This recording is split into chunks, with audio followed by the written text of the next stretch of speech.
जय हिंद दोस्तों, स्वागत है आपका आपके अपने यूट्यूब चैनल राय जी की पढ़ाई पर। आज का टॉपिक है railway group D model practice set 6। मैंने 5 प्रैक्टिस सेट ऑलरेडी पहले ही डाल दिया है और आज ये प्रैक्टिस सेट 6 है। तो चलिए स्टार्ट करते हैं। और साथ में मैं ये भी आप लोगों को बता दूं कि मैं साइंस का भी स्पेशल वीडियो डाल रहा हूँ, ठीक है, और रीजनिंग का भी क्लास मैंने शुरू कर दिया है। तो चलिए स्टार्ट करते हैं और देखते हैं पहला सवाल क्या है। पहला सवाल देखिए, पहला सवाल है कि सांगक्यान निम्नलिखित में से किस धर्म के लोगों द्वारा अरुणाचल प्रदेश में मनाया जाने वाला त्यौहार है। ठीक है, सांगक्यान निम्नलिखित में से किस धर्म के लोगों द्वारा अरुणाचल प्रदेश में मनाया जाने वाला त्यौहार है।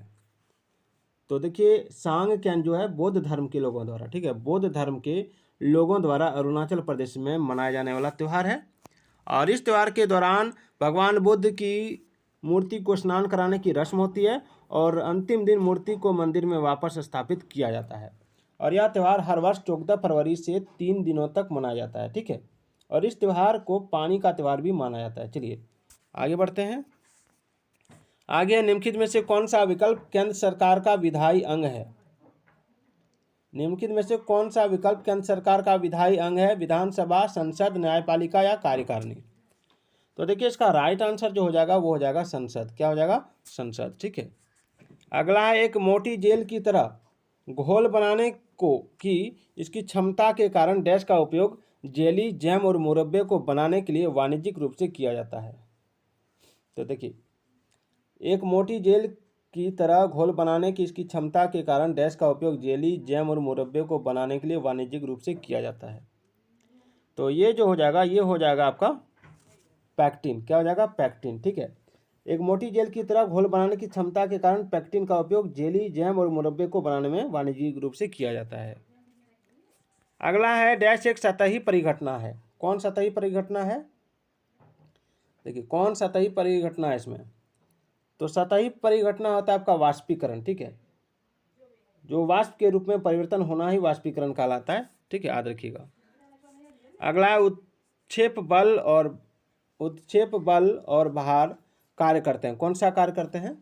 तो उत्क्षेप बल और भार दोनों एक दूसरे की विपरीत दिशाओं में कार्य करते हैं। ठीक है, विपरीत दिशा में दोनों एक दूसरे के कार्य करते हैं। चलिए अगला है, किसी भी माध्यम में जैसे ही हम बढ़ाते हैं ध्वनि की गति बढ़ जाती है। ठीक है, किसी भी माध्यम में जैसे ही हम डैश बढ़ाते हैं ध्वनि की गति बढ़ जाती है। तो ये जो हो जाएगा ये हो जाएगा तापमान। ठीक है, किसी भी माध्यम में जैसे ही हम तापमान बढ़ाते हैं ध्वनि की गति बढ़ जाती है। चलिए आगे बढ़ते हैं। अगला सवाल है कि धातु में विद्युत की अच्छी सुचालक होती हैं क्योंकि उनमें बहुत सारे ढीले आबंधित डैश होते हैं। तो इसमें जो हो जाएगा वो हो जाएगा इलेक्ट्रॉन। क्या हो जाएगा? इलेक्ट्रॉन। ठीक है, चलिए आगे है कि 20 केजी द्रव्यमान का एक वस्तु 10 मीटर प्रति सेकंड की समान वेग के साथ, ठीक है, आगे बढ़ रहा है, तो वस्तु द्वारा प्राप्त गतिशील ऊर्जा क्या है। तो देखिए, इस तरह का प्रश्न अगर आपको दिया जाए तो एकदम इजी से बना सकते हैं। ठीक है, इसमें गतिशील ऊर्जा निकालना है। क्या निकालना है? गतिशील ऊर्जा, यानी ईजी निकालना है। ठीक है, तो ईजी बराबर होता है 1/2 mv स्क्वायर। 1/2 mv square. ठीक है, तो 1/2 mv स्क्वायर होता है, यानी 1/2 गुना आपका m कितना है? 20 है। ठीक है, 20 kg गुना 10। ठीक है, और g का मान हो जाएगा 10। दोनों को ए से इसको काट देंगे, आ जाएगा 10। तीनों को गुना करेंगे तो हो जाएगा 1000। ठीक है, 1000 जूल हो जाएगा। कितना हो जाएगा? 1000 जूल। तो इसमें क्या हो जाएगा? 1000 जूल। ठीक है, पृथ्वी पर किसी वस्तु का वजन 200 N है तो इसका द्रव्यमान क्या है। देखिए, W बराबर क्या होता है? W बराबर होता है mg। ठीक है, W बराबर क्या होता है? mg, वर्क बराबर mg। तो हमको m निकालना है। इसमें क्या निकालना है? m निकालना है। तो m बराबर क्या होता है? m बराबर हो जाता है आपका m बराबर W/g। W/g। ठीक है, तो इसमें W/g, तो W कितना है? W है 200 N। ठीक है, 200 N है और g कितना है? 10 है।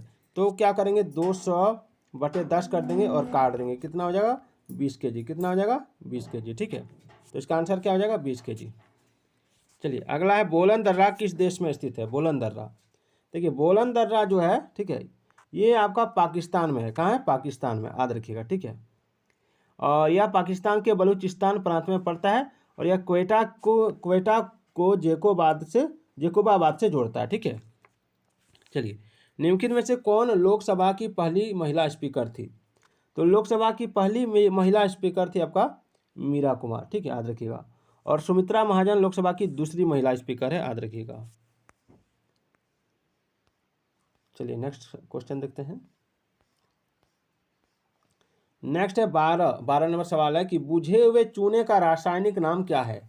बुझे हुए चूने का रासायनिक नाम, तो बुझे हुए चूने का रासायनिक नाम होता है कैल्शियम हाइड्रोक्साइड, ठीक है, कैल्शियम हाइड्रोक्साइड। यानी इसका कैल्शियम हाइड्रोक्साइड का सूत्र क्या होता है? तो कैल्शियम हाइड्रोक्साइड का सूत्र होता है आपका CaOH2, ठीक है, याद रखिएगा। डैश ऑक्सीजन की मदद से होता है और यह ग्लूकोज के CO2 और H2O में पूर्ण विघटन के लिए जिम्मेदार है। देखिए, ऑक्सीजन की मदद से क्या होता है, तो इसमें जो हो जाएगा वो हो जाएगा आपका अनोक्सी श्वसन, ठीक है, याद रखिएगा, अनोक्सी श्वसन। चलिए आगे बढ़ते हैं।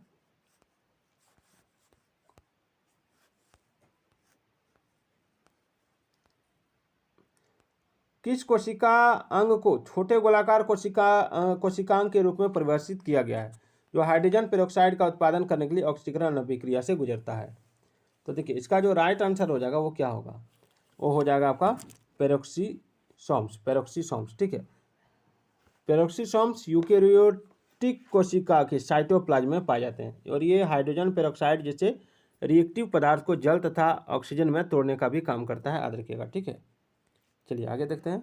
एक मजदूर भूमि से 10 किलोग्राम का सामान लेता है और उसे भूमि से 1.1 मीटर ऊपर अपने सिर पर रखता है।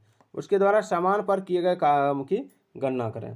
तो देखिए, जो काम की गणना होती है, ठीक है, काम की गणना जो होती है उसका जो सूत्र होता है, ठीक है, यानी कार्य जो का जो सूत्र होता है वो होता है FS, ठीक है, FS, याद रखिएगा। और इसमें F जो हो जाएगा, ठीक है, FS का फिर सूत्र हो जाएगा mgh, क्या हो जाएगा? mgh। तो M क्या हो जाएगा? 10 kg, ठीक है, और G क्या हो जाएगा? G हो जाएगा ये G का मान, ठीक है, और H क्या हो जाएगा? 1.1। तो इसको सारा को गुना कर देंगे, 10 गुना 10 गुना 1.1, ठीक है, तो क्या हो जाएगा? ये हो जाएगा 110 जूल, 110 जूल, यानी option D the right answer, ठीक है। चलिए अगला है सीव ट्यूब और सहकोशिकाएं मुख्य रूप से डैश के संचरण के लिए उत्तरदायी हैं। सीव ट्यूब और सहकोशिकाएं मुख्य रूप से डैश के संचरण के लिए उत्तरदायी हैं। तो इसमें जो हो जाएगा वो हो जाएगा पौधों में भोजन संचारण के लिए, पौधों में भोजन संचारण के लिए, ठीक है।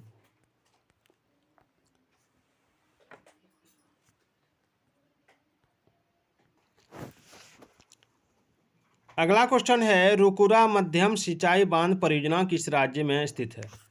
रुकुरा मध्यम सिंचाई बांध परियोजना किस राज्य में स्थित है? तो ये हो जाएगा आपका ऑप्शन उड़ीसा राज्य में, ठीक है।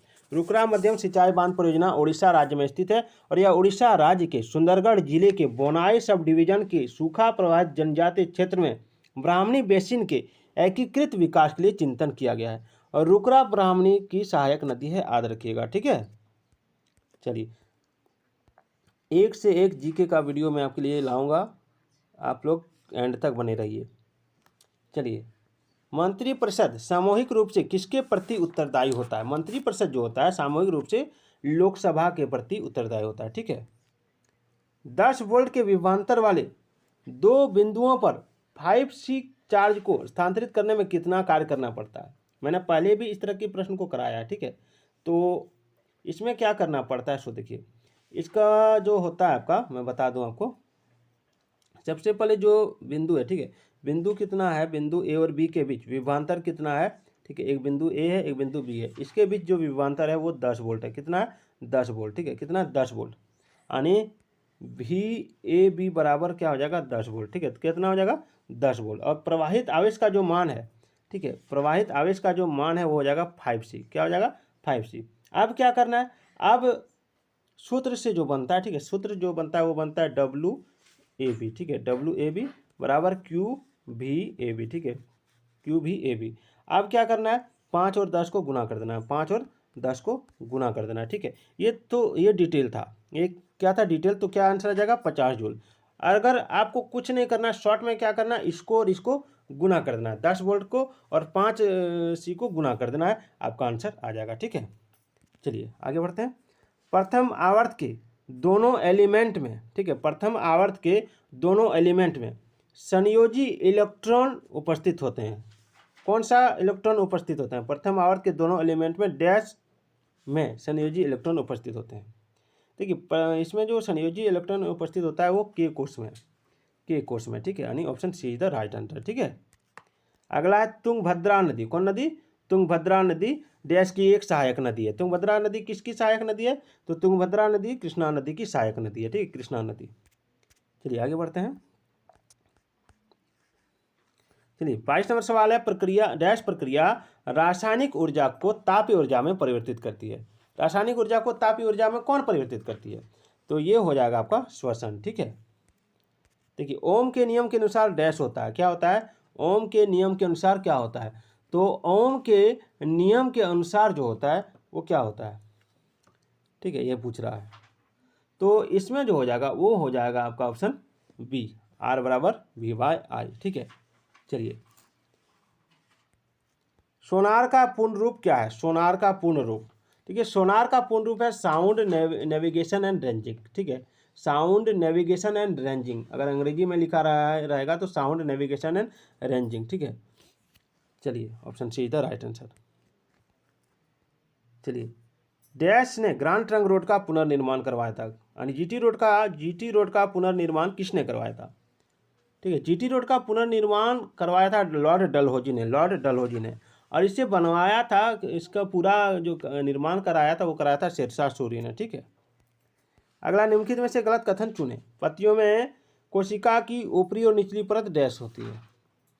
तो देखिए पत्तियों में, ठीक है, पौधों की पत्तियों में कोशिकाओं की ऊपरी और निचली परत निम्न कार्य करती है। कौन सा कार्य करती है? तो ये कथन मैं आपको बता दूं। ठीक है, इसमें क्या होता है?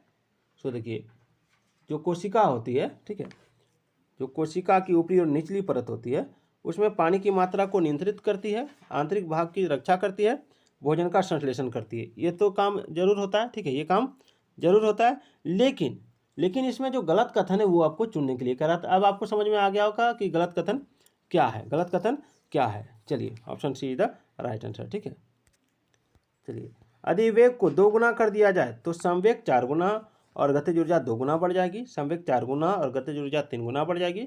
संवेग 3 गुना और गतिज ऊर्जा 4 गुना बढ़ जाएगी। क्या होगा? तो देखिए संवेग 2 गुना तथा गतिज ऊर्जा 4 गुना बढ़ जाती है। संवेग 2 गुना, ठीक है, और गतिज ऊर्जा 4 गुना बढ़ती है, यानी ऑप्शन जो है वो हो जाएगा डी। ठीक है, option D is the right answer. अगला पौधे प्रजनन की किस विधि द्वारा उत्पन्न होते हैं? पौधे जो हैं प्रजनन की किस विधि द्वारा उत्पन्न होते हैं? देखिए पौधे जो हैं, ठीक है, प्रजनन की किस विधि द्वारा उत्पन्न होते हैं? क्वेश्चन को याद रखिएगा। तो इसको कहते हैं वर्धी जनन। ठीक है, वर्धी जनन विधि द्वारा उत्पन्न पौधे में आनुवंशिक रूप से जनक पौधे के सभी गुण पाए जाते हैं।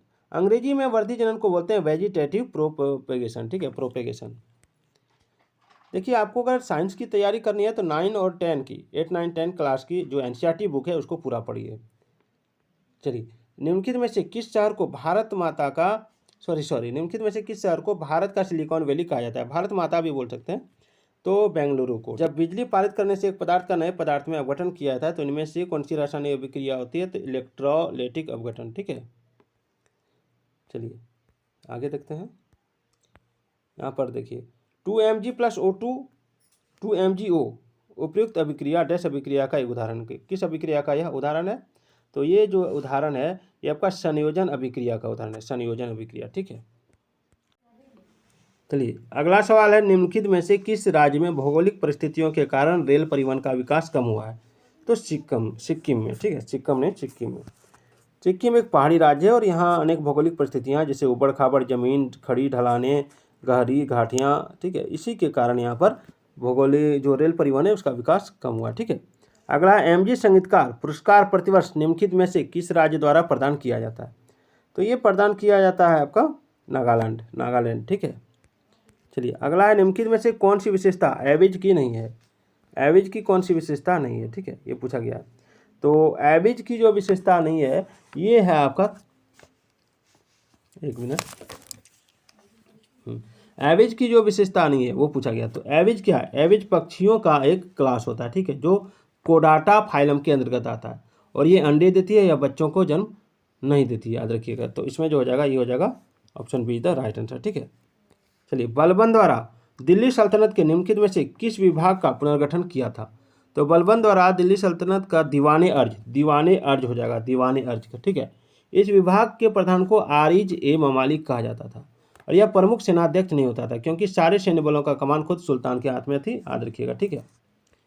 अब दीवाने अर्ज क्या था? ये सैन्य विभाग था। चलिए आगे बढ़ते हैं। राष्ट्रीय कथक नृत्य संस्थान की स्थापना किस वर्ष हुई थी? तो ये हुई थी आपका 1964 में, ठीक है। अगला है, निम्नलिखित में से कौन सा तत्व एक उपधातु है? तो देखिए, जो तत्व एक उपधातु है वो है आपका सिलिकॉन। क्या है? सिलिकॉन, ठीक है। चलिए, यदि किसी बैंक की परिसंपत्ति उसकी देनदारियों से अधिक है तो इसे किस प्रकार दर्ज किया जाएगा? तो ये हो जाएगा आपका ऑप्शन शुद्ध संपत्ति, ठीक है, शुद्ध संपत्ति। अगला है, रेडॉक्स अभिक्रिया का कारण क्या है? तो रेडॉक्स अभिक्रिया का कारण पूछा गया। रेडॉक्स अभिक्रिया का कारण क्या है ये पूछा गया, ठीक है। तो रेडॉक्स अभिक्रिया का मुख्य कारण जो होता है वो है आपका दो अभिकारकों के बीच इलेक्ट्रॉन का हस्तांतरण, ठीक है। तो दोस्तों, आज का ये वीडियो आपको कैसा लगा कमेंट जरूर कीजिएगा।